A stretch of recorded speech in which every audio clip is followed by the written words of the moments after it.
Hello नमस्कार प्यारे साथियों, सभी का एक बार फिर से स्वागत है आपका अपना प्यारा YouTube channel study with Ravi पर। साथियों, आज हम फिर से लेके आए हैं आपके लिए हिस्ट्री के, जी हाँ दोस्तों, हिस्ट्री के मॉडल सेट नंबर फर्स्ट की बात करेंगे, जो कि आज पहला मॉडल सेट है। और आप सबसे पहले स्टडी विथ रवि चैनल पर आपको मॉडल सेट का तैयारी आपको कराया जा रहा है। तो फटाफट से आप लोग चैनल पे नए हैं तो चैनल को सब्सक्राइब कीजिए, बेल आइकन को प्रेस कर लीजिए साथियों, और फटाफट से चैनल को सब्सक्राइब करके शेयर कर देंगे, वीडियो को लाइक कर लीजिए फटाफट से, ताकि मैं क्लास को स्टार्ट कर सकूं। और टोटल के टोटल साथियों, ये इसमें 100 मार्क्स का, कितनी 100 मार्क्स का टोटल ऑब्जेक्टिव आपसे पूछा जाएगा और 3 घंटे 15 मिनट का टाइम आपको दिया जाएगा। तो चलिए फटाफट से मॉडल सेट फर्स्ट की तैयारी स्टार्ट करते हैं। देखते हैं कि कैसा सवाल मॉडल सेट नंबर 1 में डाला गया है आपके एग्जाम के लिए, क्या ये आपके एग्जाम में आ सकता है साथियों। तो 100 प्रश्न में से ऐसा मान के चलिए कि 30 से 40 प्रश्न आपके मॉडल सेट से टकरा जाते हैं। तो आप लोग बिल्कुल भी मॉडल सेट को साइड में नहीं रखेंगे और इम्पोर्टेंट मान के चलेंगे। तो चलिए पहला सवाल आपकी स्क्रीन के सामने यहाँ पे मैं लिख दिया हूँ, अलग से एडिट करके क्या लिखा हूँ, all questions are important for final exam, ये आप ध्यान में रखिएगा। तो चलिए यहाँ पे कुछ इंट्रोडक्शन है इसके बारे में और हम सीधे चलेंगे क्वेश्चंस पर। पहला क्वेश्चन आपकी स्क्रीन के सामने है, निम्नलिखित हिंदू देवताओं में से कौन संध्यव सभ्यता के प्रमुख देवता थे। देखिए आपके सामने आंसर के साथ मैं आंसर यहाँ पे पीडीएफ में एडिट करके लाया हूँ, ताकि आपको यहाँ पे परेशानी का सामना ना करना पड़े रिवाइज करने में। तो ये ऑप्शन नंबर बी जो है साथियों, इसका राइट है, शिव का। किसका? शिव का, जो कि ऑप्शन नंबर बी में है। और सवाल भी आप लोग आशा करते हैं कि देख लिए होइएगा, क्योंकि पहला पेज पे सवाल है, हिंदू देवताओं में कौन सैंधव सभ्यता के प्रमुख देवता थे। तो वो कौन थे? शिव थे। कौन थे? शिव थे। ऑप्शन नंबर बी जो है वो राइट है। कौन? शिव। ये आप याद रखिएगा।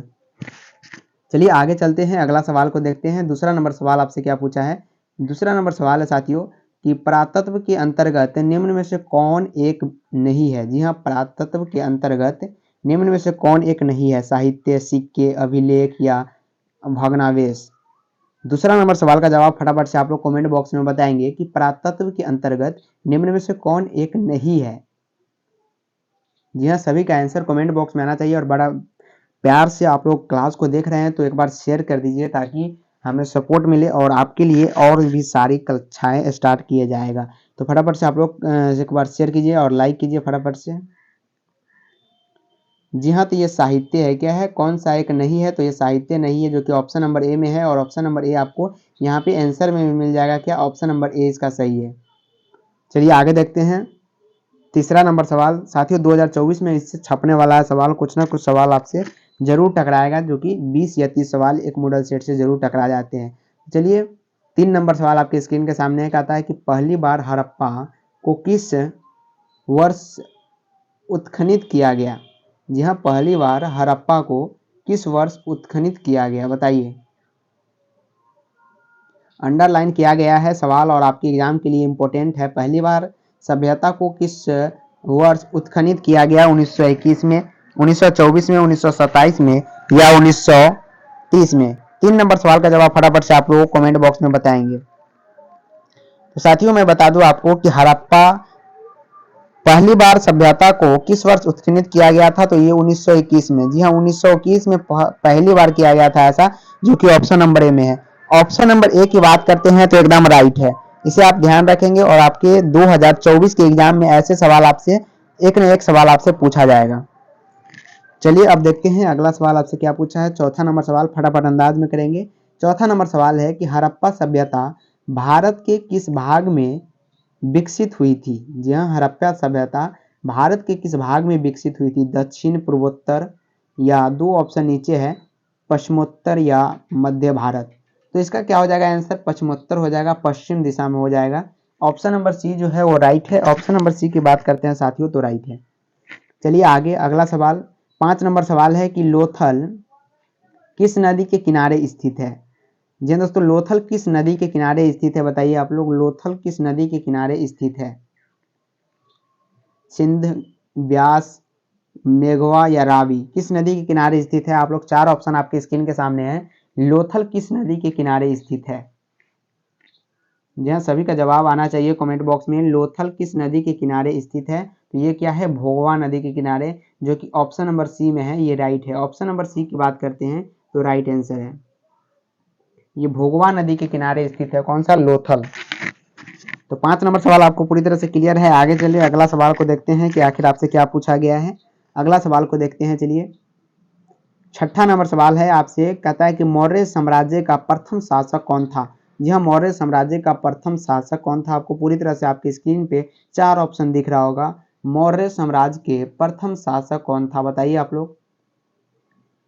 क्या वो बिंदुसार था, चंद्रगुप्त मौर्य था, अशोक था या महेंद्र था? मौर्य साम्राज्य का प्रथम शासक कौन था साथियों? तो ये चंद्रगुप्त मौर्य था। कौन था? चंद्रगुप्त मौर्य। और इसका आंसर इसके क्वेश्चंस में ही मिलता है यहाँ पे, मौर्य साम्राज्य। तो कौन हो जाएगा? चंद्रगुप्त मौर्य प्रथम शासक इसका हुआ करता था। तो ऑप्शन नंबर बी सही है। यहाँ पे ऑप्शन नंबर बी को हाईलाइट कर लीजिए, चाहे तो आप स्क्रीनशॉट ले सकते हैं, नहीं तो इसका अगर पीडीएफ लेना है तो डिस्क्रिप्शन में जाइए और स्टडी विथ रवि नाम का एक टेलीग्राम चैनल है, वहाँ आप लोग ज्वाइन हो जाइए। वहाँ आपको टॉपर्स नोट्स के साथ ये जो क्लास का अभी डिस्कशन हो रहा है वो भी पीडीएफ आपको वहाँ पे दे दिया जाएगा। चलिए अगला सवाल को देखते हैं। 7वां नंबर सवाल, कनिष्क की राज्यारोहण तिथि है, बताइए। कनिष्क की राज्यारोहण तिथि कौन सी है? 4 ऑप्शन आपके नीचे यहाँ पे दिख रहा है। 48वीं है, 78 या 88 या 98। तो यहाँ पर आपको आंसर दिख गया होगा। 78 जो है यही है इसका। ऑप्शन नंबर बी जो है ये कनिष्क का क्या है? कनिष्क का राज्यारोहण तिथि है, जब उसका राज्यारोहण किया गया था वो तिथि है 78 ईस्वी, यानी 1978 ईस्वी में। चलिए आगे अगला सवाल देखते हैं। 8 नंबर सवाल को देखते हैं। बिल्कुल बहुत ही शानदार प्रश्न आपके मॉडल सेट में लाए गए हैं और आपके एग्जाम के लिए इम्पोर्टेंट भी प्रश्न है। तो कहता है, क्या कहता है कि धम्म महामंत्रों को किसने नियुक्त किया? जी हाँ, धम्म महामंत्रों को किसने नियुक्त किया था? बताइए। चंद्रगुप्त मौर्य, बिंदुसार, अशोक या कनिष्क? धम्म महामंत्रों को किसने नियुक्त किया था? जी हाँ, तो ये किसने किया था साथियों? ऑप्शन नंबर सी जो है राइट है, अशोक ने किया था। किसने? अशोक ने किया था। धम्म महामंत्र को किसने नियुक्त किया था? अशोक ने। चलिए अगला सवाल को देखते हैं, आगे चलते हैं। 9 नंबर सवाल आपकी स्क्रीन के सामने आपको पूरी तरह से यहाँ पे दिख रहा होगा आपके स्क्रीन के सामने। क्या कहता है साथियों कि मौर्यकालीन टकसाला का प्रधान कौन है? मौर्यकालीन टकसाला का प्रधान कौन है? बताइए। कोषाध्यक्ष है या मुद्राध्यक्ष है या पन्याध्यक्ष है या लक्षणाध्यक्ष है? तो मौर्यकालीन टकसाला का टकसाला का प्रधान कौन है साथियों? तो ये लक्षणाध्यक्ष है, जो कि ऑप्शन नंबर डी में है। और ऑप्शन नंबर डी की बात करते हैं तो राइट है। इसका आंसर ऑप्शन नंबर डी हो जाएगा। चलिए आगे अगला सवाल देखते हैं। 10 नंबर सवाल आपसे क्या पूछा है? अर्थशास्त्र और इंडिका से किस वंश के विषय में जानकारी मिलता है? यहाँ पे क्या हो जाएगा? मिलता है। बताइए, अर्थशास्त्र और इंडिका से किस राजवंश के विषय में जानकारी मिलता है? मौर्य वंश, कृषाण वंश, सातवाहन वंश या गुप्त वंश? तो अर्थशास्त्र और इंडिका से किस वंश के विषय में जानकारी मिलता है? तो ऑप्शन नंबर ए यहाँ पे राइट है, जो कि आपके आंसर में भी दिया गया है, मौर्य वंश। जी हाँ दोस्तों, मौर्य वंश क्या है? अर्थशास्त्र और इंडिका से राजवंश के विषय में जानकारी मिलता है। किससे? मौर्य वंश से मिलता है। चलिए आगे 11 नंबर सवाल को देखते हैं। कहता है बिंबिसार का संबंध किस वंश से है? जी हाँ, बिंबिसार का संबंध किस वंश से है? हर्यस्य, गुप्त से, मौर्य से, इनमें से कोई नहीं। तो बिंबिसार का संबंध किस वंश से है साथियों, ये आपको बताना है। जब आप पूरी इसकी पाठ पढ़ेंगे तो आपको पूरा इसका आंसर मिल जाएगा। आशा है कि आप लोग पढ़ लिए होइएगा, क्योंकि आपके एग्जाम के लिए आप मात्र 2 महीने हैं। तो बिंबिसार का संबंध किस वंश से है? हर्यक वंश से है। किससे? हर्यक वंश से। चलिए आगे देखते हैं। 12 नंबर सवाल, महाभारत किसने लिखा? बताइए। पूरी तरह से और भी क्वेश्चंस है, बहुत सारे क्वेश्चंस आपको नीचे मिलेंगे, क्योंकि 100 क्वेश्चंस का ये मॉडल सेट है। तो महाभारत किसने लिखा था? जी हाँ, महाभारत किसने लिखा था? बताइए आप लोग। वाल्मीकि ने लिखा था, मनु या कौटिल्य या महर्षि वेदव्यास? तो ये महाभारत जो लिखा था वो लिखा था महर्षि वेदव्यास लिखा था, जो कि ऑप्शन नंबर डी में है। महर्षि वेदव्यास ने महाभारत की रचना की थी। क्लियर है? 12 नंबर सवाल, महाभारत की रचना किसने की थी? महर्षि वेदव्यास ने। 13 नंबर सवाल पे चलते हैं। 13 नंबर सवाल थोड़ा बड़ा है और आपको छोटा करना होगा आपके स्क्रीन के सामने। कहता है महाभारत के आदि पर्व के किस अध्याय में भीष्म द्वारा 8 प्रकार के विवाहों का वर्णन किया गया है? तो इसका आप लोग आंसर देखते जाइए 102वें वंश में। जी हाँ, 102वां जो है ऑप्शन नंबर सी, ये इसका राइट ऑप्शन है। आगे 14 नंबर सवाल पे चलते हैं। कहता है श्रीमद् भागवत गीता के महत्व पर किसने विचार व्यक्त किए? जी हाँ, श्रीमद् भागवत गीता के महत्व पर किसने विचार व्यक्त किया था? महात्मा गांधी ने, विवेकानंद ने, बाल गंगाधर तिलक ने, या इनमें से सभी? 14 नंबर सवाल का जवाब आप लोग फटाफट से अपने कमेंट बॉक्स में बताएंगे। मैं सभी का वेट कर रहा हूं कि सभी का जवाब कमेंट बॉक्स में आना चाहिए। हाँ जी, बताएंगे सभी लोग इसका आंसर 14 नंबर सवाल का। कहता है श्रीमद् भागवत गीता के महत्व पर किसने विचार किया था, ये आपको बताना है। महात्मा गांधी ने, विवेकानंद ने, या बाल गंगाधर तिलक ने, या इनमें से सभी ने? तो बताइए 14 नंबर सवाल का जवाब आप लोग बताइए। तो साथियों यहाँ पर क्या हो जाएगा, ऑप्शन नंबर डी एक राइट हो जाएगा। इनमें सभी ने, महात्मा गांधी ने, विवेकानंद ने और बाल गंगाधर तिलक ने। इसे चाहे तो आप स्क्रीनशॉट ले सकते हैं मेरे लिए। जैसे देखिए मैं कैसे स्क्रीनशॉट ले रहा हूँ, फटाफट से ऐसे एक क्लिक में आप स्क्रीनशॉट ले सकते हैं। तो आशा है कि आप लोग भी स्क्रीनशॉट ले रही होइएगा, या पीडीएफ लेने के लिए टेलीग्राम चैनल को जरूर ज्वाइन कर लीजिएगा। चलिए आगे 15 नंबर सवाल को देखते हैं। दुर्योधन की माँ कौन थी? बताइए, गंधारी थी। दुर्योधन की माँ कौन थी? गंधारी, कुंती, कौन थी? और दो ऑप्शन और नीचे है आपके स्क्रीन के सामने अभी आ रहा है। दुर्योधन की माँ कौन थी? दो ऑप्शन और है आपसे, ये माद्री थी या सत्यवती थी। तो आपसे यही दो ही में आपका आंसर है। दुर्योधन की माँ कौन थी, ये बताइए। दो ही में है, गंधारी थी, कुंती थी। तो हाँ, आप यहाँ पर देख सकते हैं आंसर ऑप्शन नंबर ए है, और मेरा भी आंसर नंबर ए ही आ रहा था। तो ये गंधारी थी। कौन थी? गंधारी। ऑप्शन नंबर ए जो है वो राइट है। चलिए आगे अगला सवाल को देखते हैं। अगला सवाल आपकी स्क्रीन के सामने है। स्तूप का संबंध किस धर्म से है? जी हाँ, स्तूप का संबंध किस धर्म से है? बताइए, स्तूप का संबंध किस धर्म से है? बौद्ध धर्म, जैन धर्म, ब्राह्मण, या ईसाई धर्म? स्तूप का संबंध पूछा है आपसे। और थोड़ा आप लोग क्लास के समय कोई भी मैसेज ना किया करें, डिस्टर्ब होता है। कॉल मैसेज आप लोग क्लास के समय बिल्कुल भी न किया करें। तो बताइए, स्तूप का संबंध किस धर्म से है? बौद्ध धर्म, जैन धर्म, ब्राह्मण, ईसाई धर्म? तो स्तूप के संबंध की बात की है तो ये बौद्ध धर्म से संबंधित है। किस धर्म से? बौद्ध धर्म से, जो कि ऑप्शन नंबर ए में है, और ये आंसर सही है, ऑप्शन नंबर ए, बौद्ध धर्म।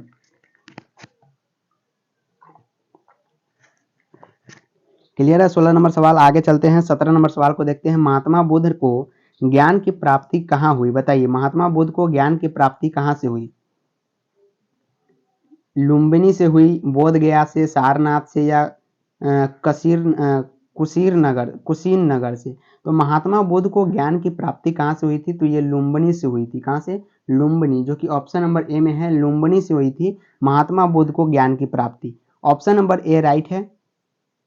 अगला सवाल, सॉरी यहाँ पर बोध गया हो जाएगा। क्या हो जाएगा? बोध गया, जो कि ऑप्शन नंबर बी में है, और यहाँ पे मिस्टेक हो गया, यहाँ पे बोध गया हो जाएगा। महात्मा बुद्ध को ज्ञान की प्राप्ति कहाँ से हुई थी? बोध गया की, जो कि इसके नाम से ही ये कंटेक्ट होता है, बुद्ध और बोध गया। इसे आप याद रख सकते हैं, सिंपल। और ये सवाल भी आई है आपके एग्जाम में, बहुत बार ये सवाल पूछा गया है। चलिए 18 नंबर सवाल को देखते हैं। कहता है बुद्ध का सारनाथ में दिया गया प्रथम प्रवचन क्या कहलाता है? बताइए, क्या कहलाता है? चार ऑप्शन है। धर्म परिवर्तन कहलाता है, या धर्म चक्र परिवर्तन कहलाता है? तो क्या कहलाता है? धर्म चक्र परिवर्तन कहलाता है, जो कि ऑप्शन नंबर बी में है, और ये राइट है। और ये VVI सवाल है आपके एग्जाम के लिए, इसे आप याद रखें। चलिए अगला सवाल को देखते हैं।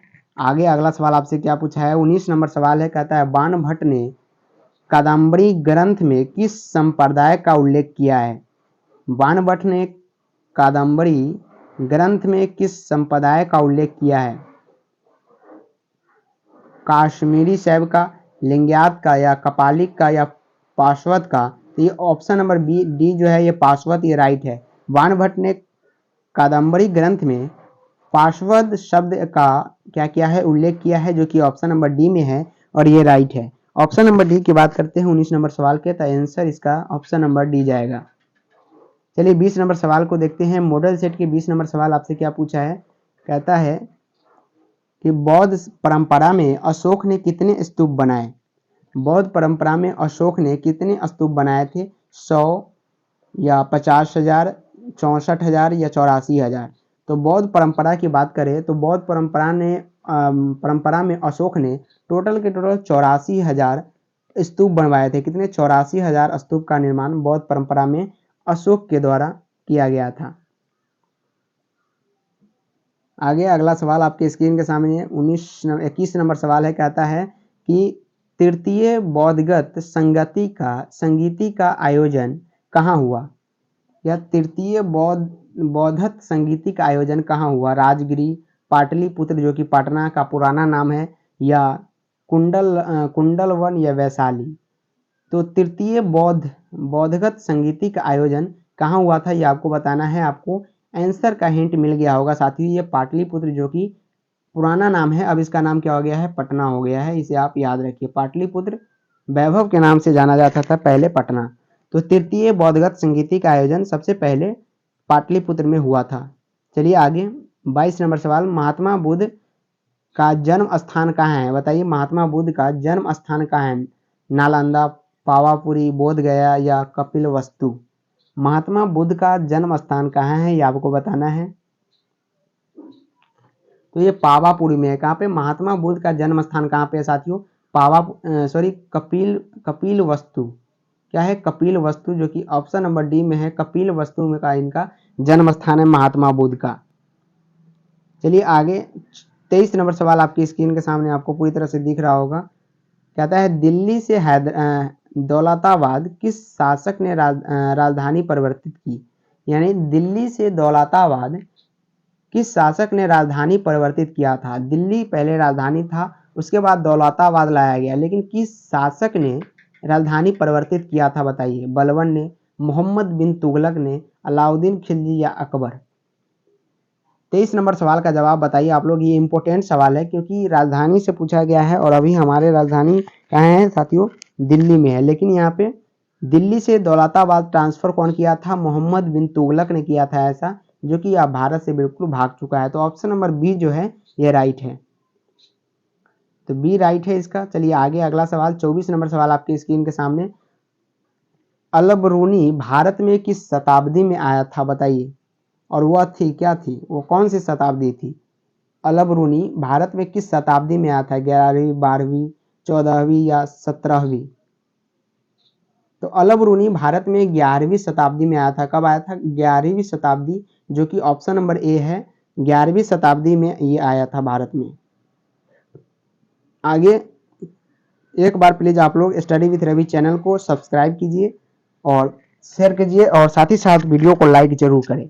साथ ही साथ लास्ट तक आप लोग बने रहे और कमेंट बॉक्स में आप लोग जरूर बताएंगे कि क्लास कैसा लगता है आपको। तो चलिए हमने 25 नंबर सवाल तक आ गया है और इसका जवाब आपको देना है। बताइए कि तहकीक ए हिंद में किसका यात्रा वृत्तांत लिखा है? अलबरूनी, अब्दुल रज्जाक या फयान या मार्को पोलो। तो तहकीक ए हिंद में किसका यात्रा वृत्तांत लिखा है? अलबरूनी का लिखा है, जो कि ऑप्शन नंबर ए में है अलबरूनी। आगे चलते हैं 26 नंबर सवाल। कहता है, इसका ऑप्शन नीचे है। कहता है मध्यायून यात्रियों का सरताज किस यात्री को कहा जाता है? 4 ऑप्शन आपके स्क्रीन के सामने यहाँ पे है। कहता है अलबरूनी को, मार्को पोलो को, या बर्नियर को, या इनब तूता को। तो इसका ऑप्शन नंबर बी हो जाएगा राइट, मार्को पोलो। क्या हो जाएगा? Marco Polo. चलिए आगे चलते हैं 27 नंबर। हुमायूं के दरबार में कौन अफ्रीकी यात्री भारत आया था? जी हाँ, हुमायूं के दरबार में कौन अफ्रीकी यात्री भारत आया था बताइए? तो अब्दुल रज्जाक आया था, या अलबरूनी, या वर्नियर आया था, या इनमें से कोई नहीं आया था। तो हुमायूं के दरबार में कौन अफ्रीकी यात्री भारत आया था? इनमें से कोई यात्री नहीं था जो भारत आया था, यानी ऑप्शन नंबर डी की बात करते हैं तो ऑप्शन नंबर डी राइट है। चलिए 28 नंबर कहता है तलवंडी किसका जन्म स्थान है? जी हाँ, तलवंडी किसका जन्म स्थान है? कबीर का, नानक का, रैदास का, या मीरा का। तलवंडी किसका जन्म स्थान है? इसका जवाब आपको कमेंट बॉक्स में देना है फटाफट अंदाज में। तो तलवंडी की बात करते हैं, ये नानक का जन्म स्थान है। किसका है? नानक का, जो कि ऑप्शन नंबर बी में है। तलवंडी किसका जन्म स्थान है? नानक का, यानी गुरु नानक का। इसे आप याद रखिए। ये सवाल आपके एग्जाम के लिए MBBI है और ये सवाल आपसे पूछा जाता है। चलिए 29 नंबर सवाल को देखते हैं। 29 नंबर सवाल है, आईन ए अकबरी किसने लिखा? जी हाँ, आईन ए अकबरी किसने लिखा था? बदायूं ने, अब्दुल फजल ने, फैजी ने या बाबर ने? तो आईन ए अकबरी किसने लिखा था? बदायूं, अबुल फजल, फौजी या बाबर? आईन ए अकबरी की बात करते हैं साथियों, तो ये अब्दुल फजल ने लिखा था। किसने? अब्दुल फजल, जो कि ऑप्शन नंबर बी में है और यही इसका 100% राइट आंसर है। क्या? अब्दुल फजल आईन ए अकबरी लिखा था। अगला सवाल 30 नंबर सवाल आपकी स्क्रीन के सामने है, फटाफट इसका भी जवाब आप लोग कमेंट बॉक्स में दीजिए। कहता है, प्रथम सहशास्त्रीवादी में जो व्यापारिक समुद्र के रास्ते पश्चिम भारत में आए वह थे? कौन थे? पुर्तगाली थे, अरब से आए थे, या अंग्रेज थे, या फ्रांसीस थे? तो वो पुर्तगाली आया था, जो प्रथम सहशास्त्रीवादी, जो व्यापारिक रूप यानी मसाला बेचने के रूप में वो हमारे भारत में आया था पुर्तगाली, और यही भारत का खोज किया था पुर्तगाली। तो ऑप्शन नंबर ए जो है वास्को डिगामा, वो पुर्तगाली थे जिसने भारत का खोज किया था। इसे आप याद रखेंगे और ये एमबीबीआई सवाल हो सकता है क्योंकि महत्वपूर्ण सवाल है और आपके एग्जाम में पूछा गया है। अगला 31 नंबर सवाल आपकी स्क्रीन के सामने कहता है, महाराष्ट्र के संतन कौन थे? यह महाराष्ट्र के संतन कौन था? बताइए आप लोग। तुकाराम था, रामदास था, ज्ञानेश्वर था, या इनमें से सभी था? तो महाराष्ट्र के संतन कौन थे साथियों? यहाँ पे इनमें से सभी थे जो महाराष्ट्र के संतन थे। तुकाराम, रामदास, ज्ञानेश्वर जो सभी है, ये तीनों का तीनों क्या थे? महाराष्ट्र के संतन हुआ करते थे। अगला सवाल देखते हैं आगे क्या पूछा है। कहता है, बलवन की पुत्री का विवाह किस सूफी संत के साथ हुआ था? जी हाँ, बलवन की पुत्री का विवाह किस सूफी संत के साथ हुआ था? 4 ऑप्शन है। कहता है, निजामुद्दीन औलिया, फरीउद्दीन गंज ए शकर, या ऑप्शन सी है कुतुबुद्दीन बख्तियार काकी, या मुहिद्दीन चिश्ती। तो ये ऑप्शन नंबर बी जो है ये राइट है। फरीउद्दीन गजा ए शकर के साथ इनका विवाह हुआ था। किसका? बलवन के पुत्री का विवाह किस सूफी संत के साथ हुआ? तो ये ऑप्शन नंबर बी जो है ये राइट है। क्या? ऑप्शन नंबर बी सही है।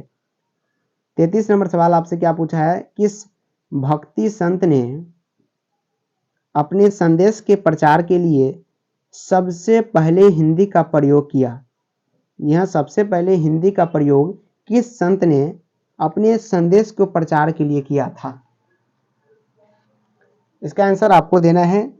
ऑप्शन ए आता है दादू कबीर, रामानंद, तुलसीदास। तो इसका ऑप्शन नंबर सी जो है रामानंद, ये ऑप्शन नंबर सी राइट है। रामानंद ने ऐसा किया था। आगे 34 नंबर सवाल, इसका ऑप्शन नीचे है। कहता है, तलवंडी ननकाना साहिब किसका जन्म स्थान है? जी हाँ, तलवंडी ननकाना साहिब किसका जन्म स्थान है? कबीर की, नानक की, रैदास की, या मीरा की? तो ये नानक की है। किसकी है? नानक की, जो कि ऑप्शन नंबर बी में है, और नानक इसका राइट ऑप्शन हो जाएगा। आगे 35 नंबर सवाल पे चलते हैं। 35 नंबर सवाल आपसे क्या पूछा है? कहता है, हम्पी किस राज्य से संबंधित है? जी हाँ, हम्पी किस राज्य से संबंधित है? मौर्य, गुप्त से है, बहमनी से है, या विजयनगर से है?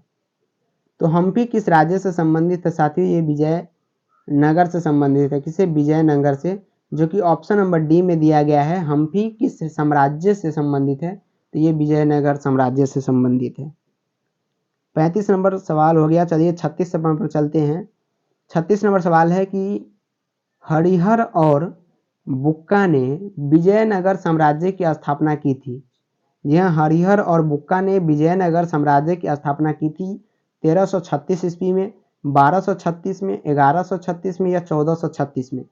4 ऑप्शन आपके स्क्रीन के सामने हैं। हरिहर और बुक्का ने विजयनगर साम्राज्य की जो स्थापना है वो 1336 ईस्वी में किया था, जो कि ऑप्शन नंबर ए में है। 1336 ईस्वी इसका राइट आंसर हो जाएगा। 37 नंबर सवाल आपके स्क्रीन के सामने, आयंगर व्यवस्था संबंधित थी। आयंगर व्यवस्था किससे संबंधित थी? मुगल साम्राज्य से, विजयनगर साम्राज्य से, बहमनी साम्राज्य से, या दिल्ली सल्तनत से? तो ये ऑप्शन नंबर बी में जो है विजयनगर साम्राज्य, ये राइट है। ऑप्शन नंबर बी इसका सही आंसर है। चलिए आगे देखते हैं अगला सवाल। 38 नंबर सवाल थोड़ा लॉन्ग क्वेश्चन है और इम्पोर्टेंट भी है आपके एग्जाम के लिए। कहता है कि राजा मजहूले कद का है, ये चैप्टर से उठाया गया है। और मोटे होने की अपेक्षा पतला है, उसके चेहरे पर चेचक का दाग है और वह अत्यंत न्यायप्रिय है। कृष्णदेव राय के संबंध में यह कथन किसका है? निकोली कोंटी का है, फरनान नजीज का है, अब्दुल रज्जाक का है या डेमिंगोज फोइज का है? तो ये डेमिंगोज फोइज का है, जो कि ऑप्शन नंबर डी में दिया गया है और ये राइट है। थोड़ा बड़ा क्वेश्चन है लेकिन इंपॉर्टेंट है क्योंकि ये चैप्टर से उठाया गया क्वेश्चन है।